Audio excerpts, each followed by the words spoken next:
Hey everyone, Alex from Social Sloth Games here to show you how to play Gem Hens by Patrick Marino and Jim DiCamillo. To set up Gem Hens, give each player an egg board, player action board, and chicken dice for their color. For a 2-player game, use all 8 of the dice. In a 3-player game, just use 7 of them. In a 4-player game, use 6 dice per player. Set up the yard board in the center of the table and put all chicken pawns in the coop.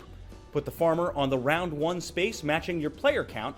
Set the gem bag, egg timer, farmer dice, pecking order tokens, and, if you're playing with them, the power cluck cards nearby. At the start of each round, roll the number of farmer dice for where the farmer is placed on the farmer track. Place those dice in the row spaces matching the number rolled. Next, roll the same number of dice and place them on the column spaces that match the number rolled.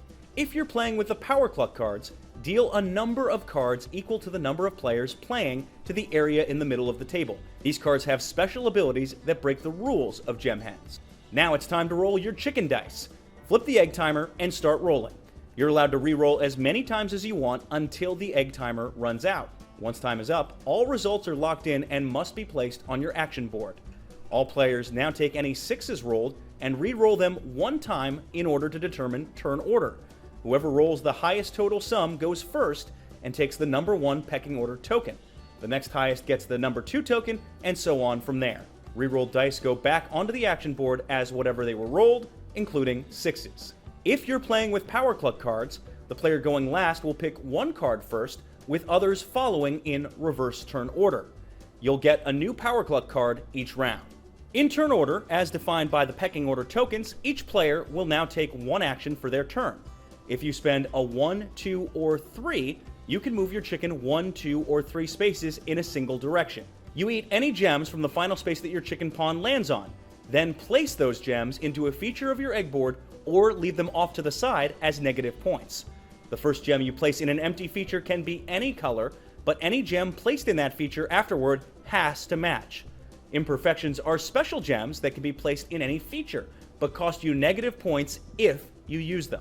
For your first movement of a round, your chicken must exit the coop out of one of these 4 doors, but it can then go straight, left, or right after that. When moving your chicken pawn, bumping into a wall ends your movement. Bumping into another chicken pawn also ends your movement unless you decide to shove. To shove another chicken, a player can spend an additional movement die. The 2 chickens then move together until either one of them runs out of movement, one of them runs into a wall, or one of them runs into another chicken.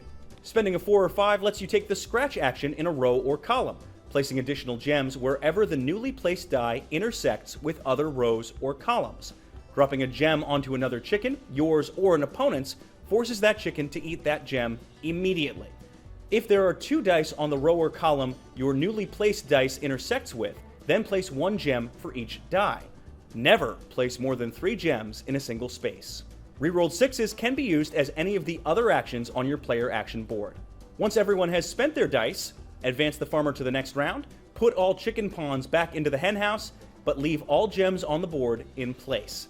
Set up for the next round in the same way you set up for the first round. After the 3rd round, it's time to score. The sheet on your player board shows you how common or rare certain gems are, as well as how many points completed features including those gems will score, and how many negative points a gem costs you if it's set aside. You get positive points for all completed features on your gem board, negative points for any imperfections used in completed features, no points for incomplete features, negative points for gems your chicken ate but you didn't place on your board, and positive points for imperfections you chose not to use. Whoever has the most points wins. And that's how you play Gem Hens. If you'd like to find out more information on additional ways to play the game, or learn more about specific odd cases as they come up, you can find all that and more in the rulebook. Thanks for joining us. We'll see you next time.